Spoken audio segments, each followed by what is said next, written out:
Erwin, wala namang naiulat na Pinoy na nadisgrasya sa pananalasa ng bagyong Sandy sa Amerika.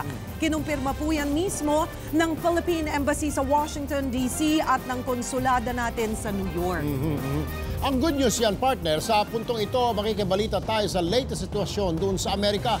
Nasa linya po ng aming telepono si Jeremiah Simon, isang Pinoy na nakabase sa New Jersey. Magandang hapon po, sir. Magandang hapon po. Sir, kumusta na ho kayo dyan? Malakas pa rin po ba ang hangin at ulan sa lugar ninyo? Bagamat humina na raw po ang bagyong si Sandy or Hurricane Sandy, sir. Dito po sa Bergenfield, pahina na po ang ulan. Pero malakas pa rin po ang hangin. Pwede nyo ba, sir, ikwento sa amin, ilarawan lamang kung gaano kalakas yung hangin na naranasan nyo at gaano kataas umabot ang tubig baha noong kasagsagan po ng bagyo? Dito po sa lugar ko po, hindi po masyadong nagbaha, pero maraming sinira ang Hurricane Sandy po. Maraming power lines na nagbagsakan, mga puno nagsiraan, at maraming electricity na nawala po.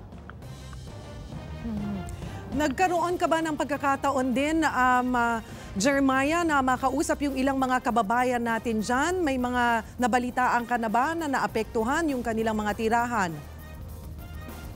Marami na po akong nabalita na nasiraan, pero wala pa po akong nakakausap na pamilya na nadamay po dito. Nakikita natin yung grabe talagang dinulot nitong pananalasa nitong si Hurricane Sandy na ibinaba na nga sa isang superstorm, ano? At ang nakuha naming balita, narito ka rin pala sa Pilipinas, Jeremiah, nang manalasa itong bagyong Ondoy.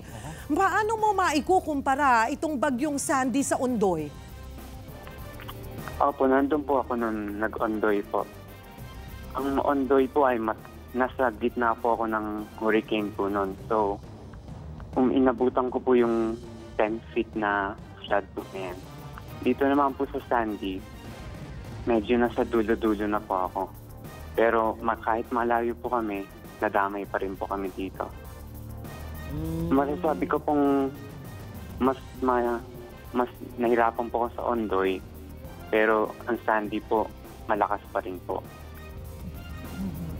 Ito ba, Jeremiah, ang kauna-unahan? Kasi parang sinasabi nila ito ay hybrid na typhoon. Nagsama-samang tatlong system sa bagyong ito.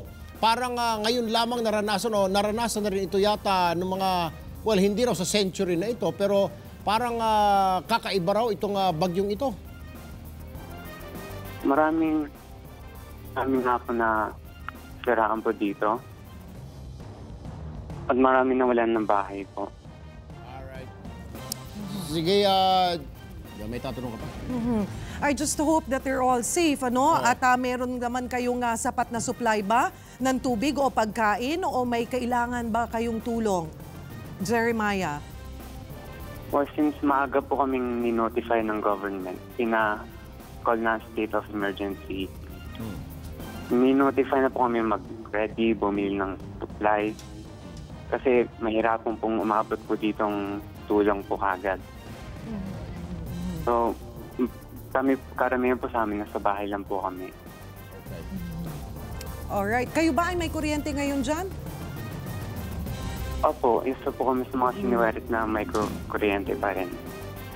Alright, well, mag-ingat kayo dyan, Jeremiah, at 10 ng iyong pamilya at mga kababayan ho natin dyan sa New Jersey. Maraming salamat sa iyo. Kababayan po natin na nakabase sa New Jersey, USA.